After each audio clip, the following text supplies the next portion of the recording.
चहेता लीडर और x PCC president Ghulam Ahmad Mir साहब, अब्दुल हमीद करा साहब, चैनी सिंह साहब,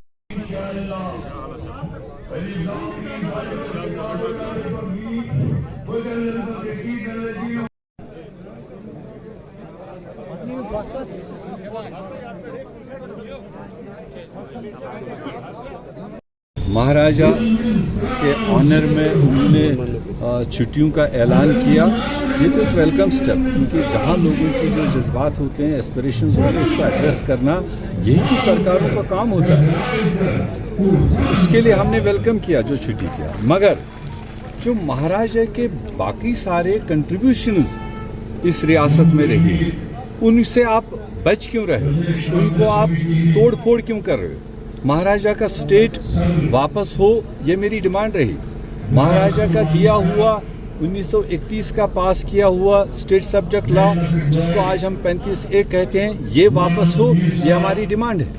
महाराजा ने इंस्ट्रूमेंट ऑफ एक्सेशन किया, और उस इंस्ट्रूमेंट ऑफ एक्सेशन और फॉलोड बाय जिसको हम इल्हाक कहते हैं, जिसने कानूनी शेप लिया है, उन चीज़ों से आप पीछे क्यों हट रहे हो? वो चीज़ आपको बुरी क्यों लग रही है जिसमें महाराजा शामिल था? महाराजा ने नेगोशिएट किया और वो एक कॉन्स्टिट्यूशनल शेप लिया है। तो अगर आप वाकई महाराजा को इतनी ही, उनकी जीवनी को, उनके फैसलों को आप इतना ऑनर करते हो, तो फिर उन सारे फैसलों को रेस्टोर करो। वो सबसे बड़ा ऑनर महाराजा हरि सिंह का होगा। हम पॉलिटिकल लोगों का काम है, क्योंकि जब हम पहले कहते थे स्टेट वापस दो, 370 वापस दो, 35A वापस दो, भाजपा और उनके पैदा किए प्यादे आपने सुन लिए, जितने नए नए प्यादे पैदा किए उन्होंने लगातार कहा भूल जाओ, खत्म करो, वो तो अब आना नहीं, ख्वाब में ढूंढो। चाहे 3 साल से जितने प्यादे शुरू हुए, उन्होंने यही जवाब दिया। आज मैं उन्हीं के ज़रिए उसी सरकार को कहना चाहता हूं कि अगर आपने महाराजा साहब की शख्सियत को लेकर, लोगों की एस्पिरेशन को लेकर छुट्टी ऐलान किया, डेफिनेटली ठीक है, एस्पिरेशन है, उसका वेलकम करें। जहां लोगों की डिमांड हो उसको एड्रेस करो।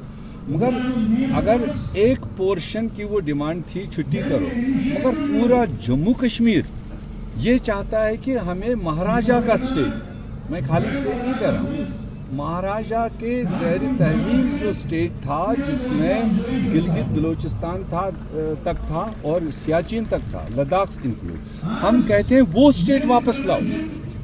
जो मैंने स्पीच में भी कहा कि यहाँ कुकरनाग की जो कॉन्स्टिट्यूंसी है, ये हमेशा कांग्रेस बेस्ड कॉन्स्टिट्यूंसी रही है।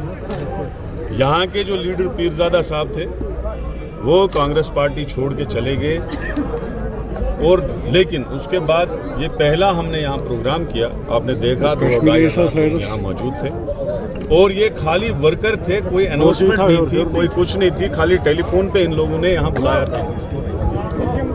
और दूसरी बात ये मैं कहूँगा कि हर जगह यही हाल है कि लीडर चला गया है, मगर हमारे BDCs, DDCs, सरपंच, पंच, वर्कर, जो पुराने वर्कर हमारे 30-30 साल के हैं, जो आपने यहाँ देखे मौजूद हैं, पार्टी में मौजूद हैं। और ये आपने देखा कि इस कॉन्स्टिट्यूंसी में इस तादाद में जिस आदमी के साथ 2-2.5 हज़ार वर्कर हो, वो कभी हार नहीं सकता। लिहाजा ये मैं कहूँगा कि कांग्रेस पार्टी जिसको भी मैंडेट इस लारनू कॉन्स्टिट्यूंसी से देगी, वो इंशाल्लाह कांग्रेस पार्टी की सीट यहाँ से निकालेगा, और मुझे यकीन है यहाँ से कांग्रेस पार्टी की ही सीट निकलेगी, जिसको हम मैंडेट देंगे। जो यहाँ मजबूत होगा, यहाँ कांग्रेस पार्टी थी, कांग्रेस पार्टी है, और इंशाल्लाह कांग्रेस पार्टी रहेगी। यहाँ शख्स परस्ती के साथ लोग नहीं है, यहाँ पार्टी के साथ लोग।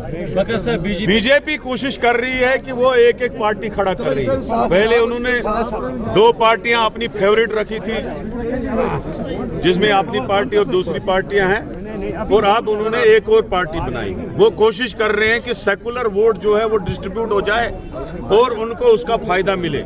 लेकिन लोगों को पता है जो ये दगाबाज पार्टियां आज बन रही हैं, ये बीजेपी की क्रिएटेड पार्टियां हैं सारी, मैंने परसों डिक्शनरी में एक लफ्ज खोला था कि आज़ाद साहब की मीटिंग में उसी ने कहा कि इलेक्शन नजदीक नहीं है, इलेक्शन हम आगे भी ले सकते हैं। मुझे लगता है कहीं ना कहीं बीजेपी इस पार्टी का वेट कर रही थी कि ये कब पार्टी बनाएंगे, उसके बाद हम चुनाव करेंगे। लेकिन ये लोग जो हैं एक्सपोज हो चुके हैं।